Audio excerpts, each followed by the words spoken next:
Todinho. O Proeste vai ser feito agora, em 2008, como é a pretensão do governo, 10 anos depois, nós já sabemos exatamente o que vai acontecer. Será causa de uma degradação ambiental, de mananciais e de aquíferos tremenda. Toda essa paisagem que nós vemos em volta, os símbolos que eles já colocaram, o seu santuário, esse verde, a gente está no coração do que vai ser uma área de uma superquadra riquíssima, gigantesca, com valor imobiliário de cerca de 11 bilhões de reais no conjunto. 11 bilhões de reais de mercadoria imobiliária implica num peso político gigantesco. Com 11 bilhões de reais você elege bancadas no Congresso Nacional, aliás, você elege um Senado Federal inteiro, uma Câmara inteira e faz um presidente da República. Então, essa é a força que se coloca contra a preservação de Brasília e a possibilidade de nós termos aqui esse sonho muito especial de Brasília, capital da cultura brasileira, de Brasília, sede dessa diversidade cultural brasileira. Parque Ecológico Norte, onde se insere a terra indígena Bananal, tem a função ecológica de alimentar uma área de recarga com as chuvas para que essas nascentes aqui mantenham o seu regime hídrico e possibilite essa qualidade do Lago Paranoá. Eles não sabem o que dizem, não sabem o que fazem contra nós. Essa terra é a nossa felicidade. O Grande Tupã sabe que nós estamos certos. E os brasileiros estão certos quando eles dizem: meus antepassados foram índios, meus avós, eu sou neto, bisneto de índio. O homem branco está equivocado. Se ele tomar a nossa terra, haverá uma escuridão grande no espaço. Essa terra será amaldiçoada. Os cupins selvagens, os camaleões guerreiros, em todos os nossos terreiros, o homem branco expulsará. As grandes epidemias e doenças virão para atacar o homem branco, porque o homem branco está endividado, não com nós, os homens filhos da terra, mas com o Grande Tupã. Quem fere o Grande Tupã, fere a Mãe Terra, ele está incriminado. Ele vai pagar um preço que nós não sabemos o quanto irá custar para ele.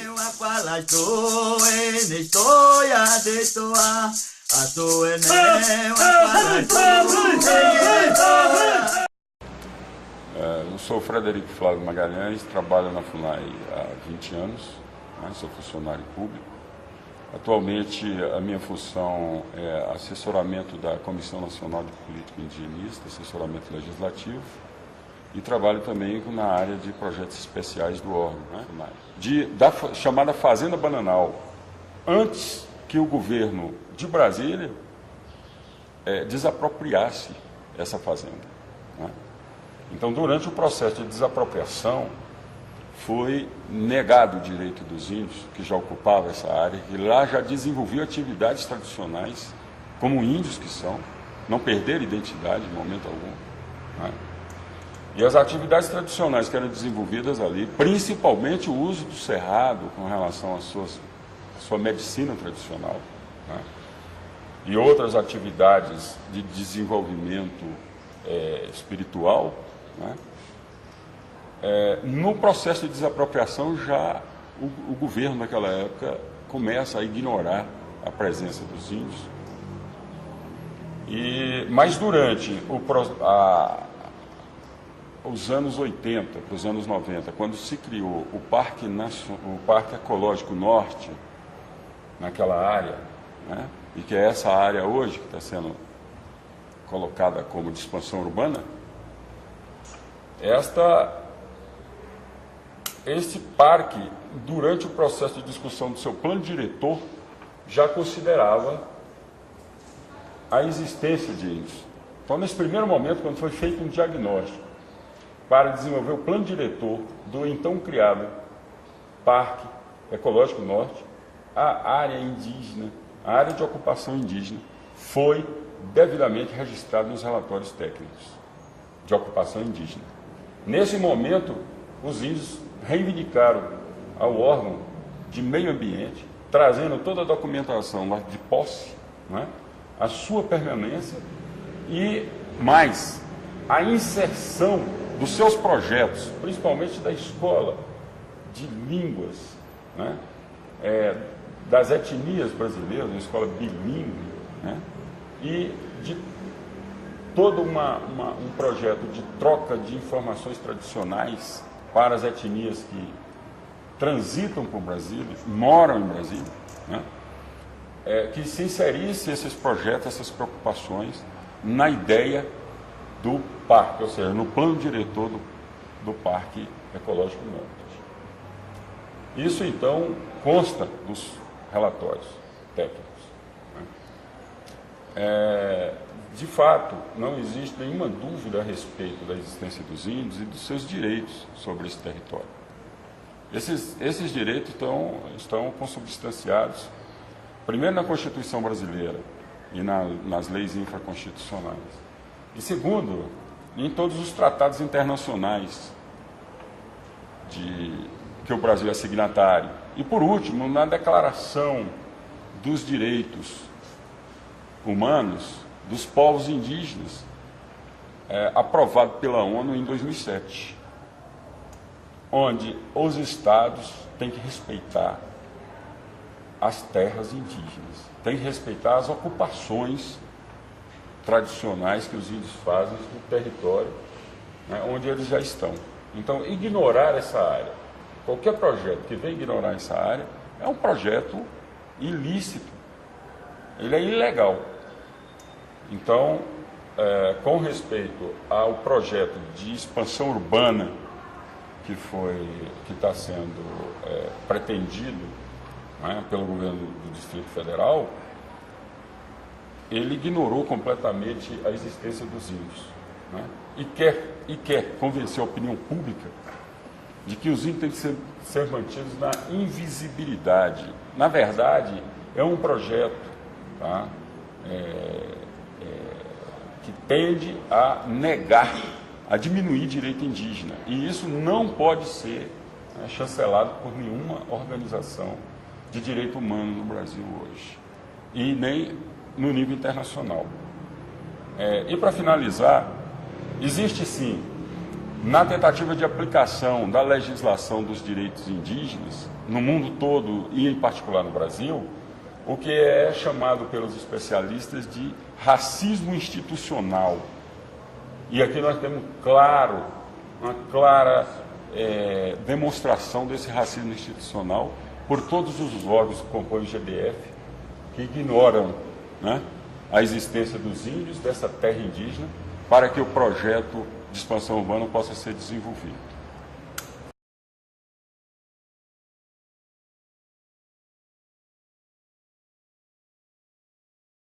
Eu apenas, como geógrafo, eu sou um crítico da forma que a cidade se urbanizou, não é? Agora, as decisões são decisões políticas, né? Algumas são jurídicas, porque se trata de terras que têm um sanduíche de proprietários, né? Quer dizer, você tem o próprio setor noroeste, são 11 titularidades, segundo a imprensa, né? 3 de entidades públicas e 3 de setores privados, e outras tantas ainda estão em demandas judiciais, etc., que demandam, como é que chama? Demandam que o governo assuma essas terras, sob a forma de desapropriação, né?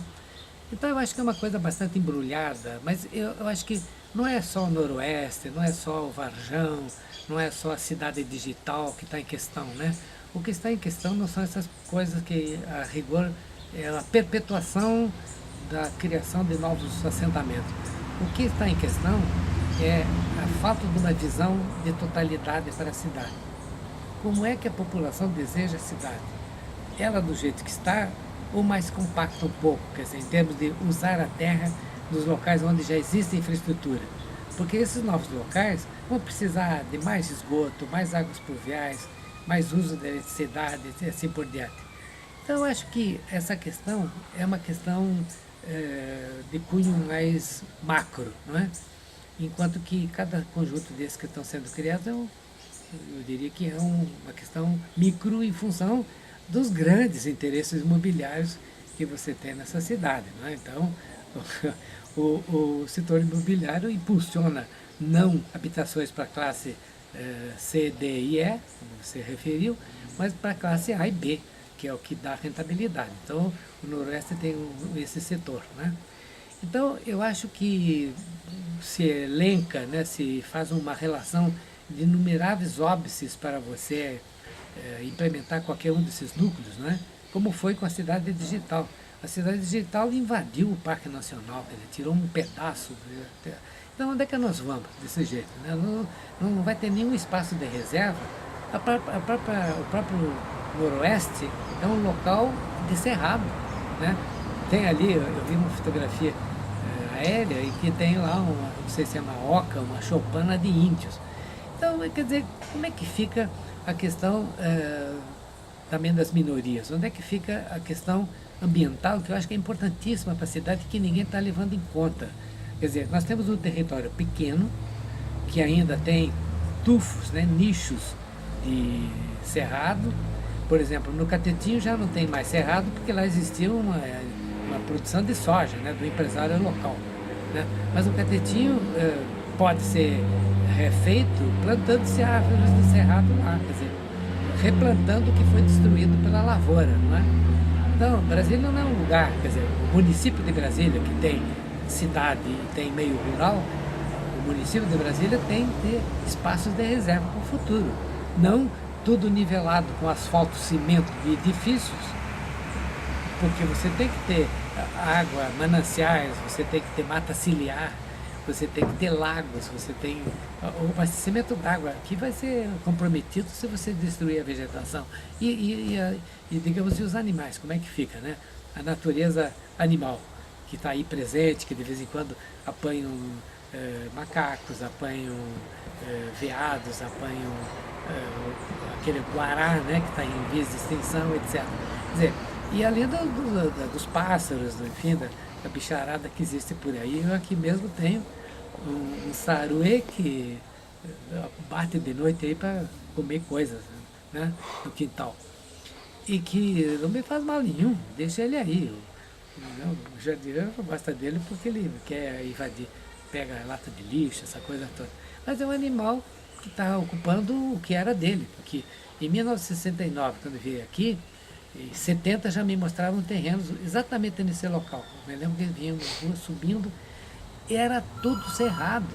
Eu não quis comprar terreno naquela época, porque eu digo, onde é que está o terreno aqui? Você sabia, porque era cerrado. Esse cerrado você foi, não tem uma árvore de cerrado no Lago Sul. E por que isso?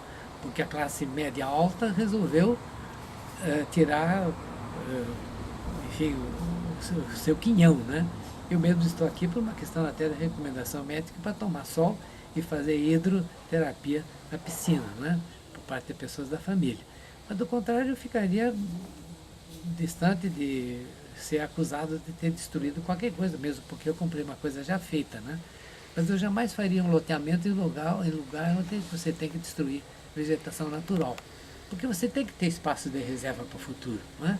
Não tem que ocupar todo o território com habitações. Por quê? Porque eu vivo defendendo isso aí, é uma conclusão que está bastante amadurecida em mim.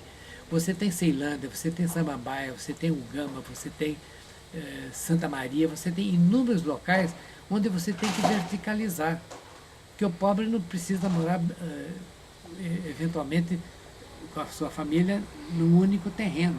Ele pode morar com outras famílias num terreno só, assim como você mora no plano piloto em apartamentos de 6 andares. Claro, não estou pregando que se faça na cidade satélite o que se fez com Águas Claras. Aquele paliteiro de edifícios de mais de 20 andares não é compatível nem com a rota de descida dos aviões para o aeroporto. Aquilo era condenável. Quando a gente estudou a verdadeira Águas Claras em 1983, no governo José Ornelas, diga-se de passagem que se queria um Águas Claras para descentralizar os serviços. Eu fiz o planejamento, digamos, o traçado de quais seriam os serviços que Águas Claras teria, e não teria nenhum edifício mais de 2 pisos lá. Agora você tem edifício, foi mudada a destinação, e isso então redunda num problema sério, que é você ter um local exíguo, pequeno, com muitos edifícios, não tem lugar para todos os automóveis, os 20 e tantos andares na garagem subterrânea. Na superfície também a coisa é complicada, porque até as vias de acesso são todas estreitas. Enfim, é um bairro complicado para o futuro. Então, eu acho o seguinte, tem que ter entre esses edifícios dessa altura e apenas uma casa no terreno, você tem que ter uma média aí, um fator de equilíbrio. Então, edifícios de 5, 6 andares, mesmo de 3 andares sem elevador para a classe D e E, né? Ou mesmo a classe C, é compatível com a dignidade do morar. Porque o importante é morar, não é que seja meu, ou que seja de um piso só, ou que seja de 20 pisos. Então eu advogo o seguinte, você tem que compactar as cidades existentes, até para você maximizar o valor da terra. Você falou aí do custo dos hectares do metro quadrado do noroeste, né? Claro, você tem uma terra super valorizada no plano piloto e ela vai ser cada vez mais cara porque você está destinando para habitação uma terra nobre, como se diz no setor imobiliário.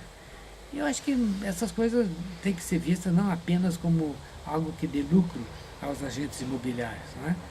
Isso aí é uma atividade que tem o seu limite. Você vai ter que, do setor imobiliário, migrar para o setor produtivo, que também é interessante. Você tem um mercado consumidor aqui importante e você não tem serviços compatíveis, nem produção compatível, a não ser de refrigerantes, moda em fundo de quintal, essas coisas. Você não tem, nas cidades satélites, nada que retenha a população trabalhando nelas próprias. Aquela cervejaria do Gama, por exemplo, aquilo é tudo muito automatizado. Se emprega 30 pessoas do Gama, é muita gente, é muita coisa, né? Então, você tem que ter indústria que emprega mão de obra, né? E pode ser até na área metropolitana, fora do DF, como em Lusiânia, Cidade Ocidental, Paraíso, né? Porque aquilo é uma extensão da cidade de Brasília, que eu chamo de área metropolitana de Brasília. Faz parte do aglomerado, que o IBGE chama o aglomerado de Brasília. Então eu vejo essas questões de novos bairros como um certo problema para o futuro, né? Que o governo deveria repensar, não ter pressa em fazê-lo, que alguma coisa tem que ser feita em outros setores. Eu acho que estão atacando razoavelmente bem a questão dos transportes, com o Brasília revisitada, que é com o Brasília integrada, não é? Que não faz parte do Brasília integrada, não, como você referiu, mas é um projeto para você centralizar os transportes no plano piloto, o que vai dar congestionamento, sem dúvida. Embora se queira pôr veículo leve sobre trilho, né, o VLT, ele não resolve ainda o problema, porque você não tem uma malha viária com ônibus compatível com o tamanho da cidade, como por exemplo tem São Paulo, como tem Porto Alegre. São Paulo tem uma malha de micro-ônibus com ar-condicionado e que todo mundo viaja sentado. E ela é um pouquinho menor do que Brasília, né? Mas é uma cidade que soube traçar ao longo do tempo um plano viário compatível e um plano de transporte público que não privilegia apenas o carro como aqui. Aqui, quando a imprensa diz que aumentou X% a venda dos automóveis, parece que fala isso festejando.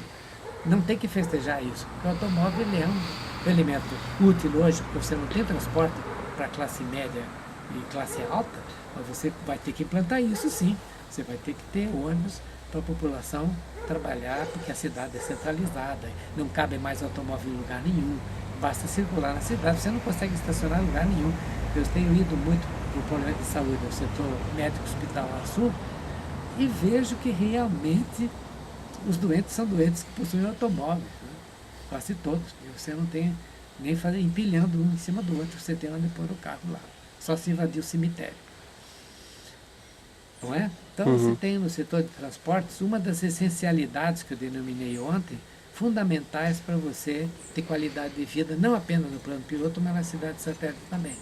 Que seria a máxima de um plano de governo de longo prazo, porque não precisa ser do atual governo, né, do governo, mas seria de um governo, um plano que perpasse todos os governos, que seja admitido, como se prega, né, não sei se é pura propaganda, mas para Curitiba, que Curitiba tem um plano que o Instituto traçou e que é obedecido por todos os prefeitos, já tem mais de 30 anos. E aqui você não tem um plano que sirva de um governo para o outro. É uma questão a questionar, é uma questão a criticar, porque que não há uma racionalidade, já que a cidade nasceu muito racional. Não tem nada mais racional em toda a América Latina do que a cidade de Brasília, quando ela foi concebida. Mas depois não. Agora ela se tornou bastante irracional devido à distribuição socioespacial bastante indevida do território, né? Quem ocupou o território e de que jeito, né? É isso que eu acredito.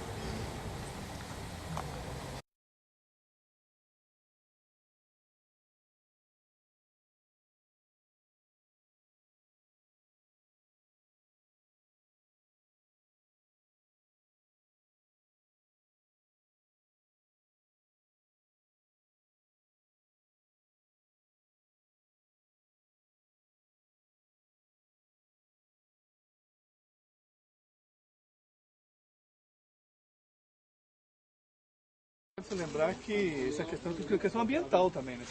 São duas ilegalidades da Terra Capa. Tá, a gente pega A Terra Capa ainda não provou que ela pode construir nada aqui. Isso aqui é uma APA, né? Ela não está respondendo ainda à cidade, o que é o Sudoeste. Brasília Revisitada não era a Brasília de hoje. Não existia nem setor Sudoeste, não existia Águas Claras. Ela tem que responder o estresse ambiental da cidade hoje. Vamos abordar isso então. Então são duas questões. Né? Ok? Você pode dar para a pessoa, por favor? Não precisa dar para a câmera, tá? Pode dar para mim. Ok. Isso. Vamos lá?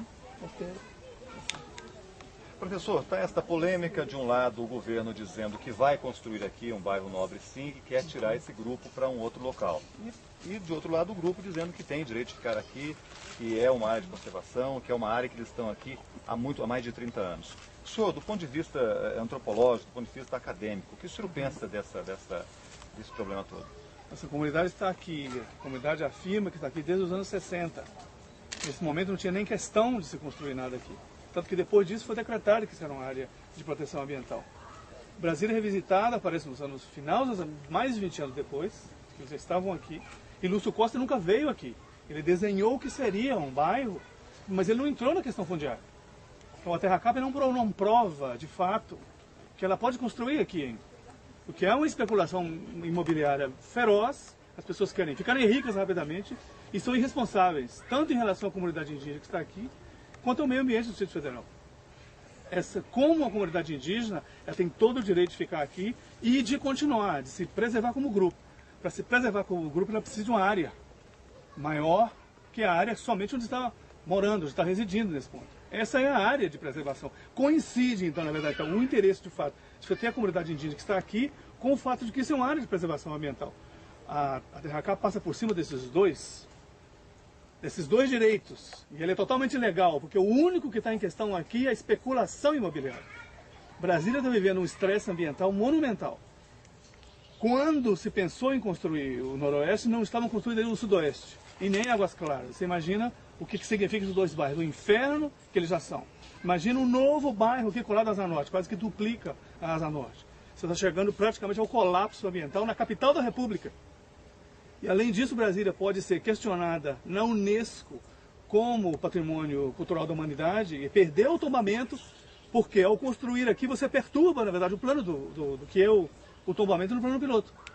Professor, existe um problema, como o senhor tocou, econômico, é um problema político, é um problema ambiental, um problema cultural.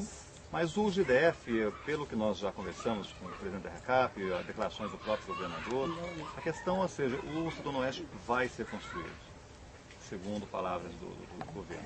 A gente sabe que a questão administrativa, a questão econômica é muito difícil de dar lugar a outras questões, sejam ambientais, ou sejam indígenas, ou seja. Sendo construído isso aqui, o senhor acha que teria alguma solução? Seria esse grupo ir para um outro lugar ou permanecer aqui numa área menor, sem essa área em volta? O que o senhor acha que sendo um professor, o senhor acha que poderia ser algo que pudesse aí contemplar as partes?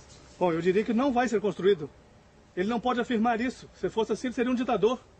Ele tem que respeitar a FUNAI, ele tem que respeitar o IFAM, ele tem que respeitar o IBAMA, ele tem que respeitar o Ministério do Meio Ambiente. Ele não pode falar isso. Nós não estamos diante de um ditador. Eu não sei se vai ser construído. Eu digo que ele não vai ser construído. É primeiro. E segundo lugar, então ele retira todo mundo que está no Viragem Alvorada. Se ele está querendo tirar as pessoas daqui, retire os ricos que invadiram a marina do Lago Sul, que está ao lado do Dom Bosco. Depois que passar o trator em cima de todos os ricos, ele vem a discutir que ele vai retirar os índios onde estavam morando desde os anos 60.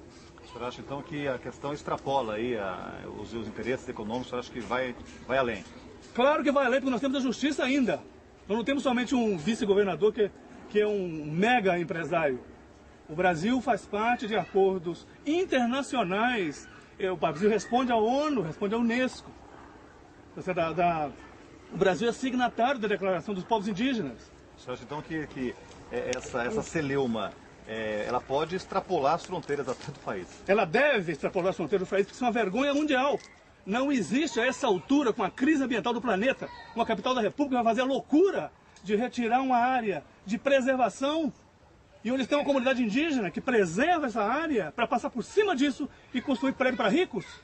Vai fazer isso na Alemanha, vai fazer isso em Tóquio, isso é impossível. Isso é um atraso de Brasília como capital do país. O Brasil vai ser questionado internacionalmente pela barbárie que permitirá acontecer se destruir essa região. Nós contamos então com o apoio internacional também para parar com isso. Isso é uma vergonha absoluta de você passar por cima dos acordos e além disso a crise do meio ambiente, que é uma crise fundamental. Isso aqui, pelo contrário, a solução para Brasília é preservar essa região. Muito bem.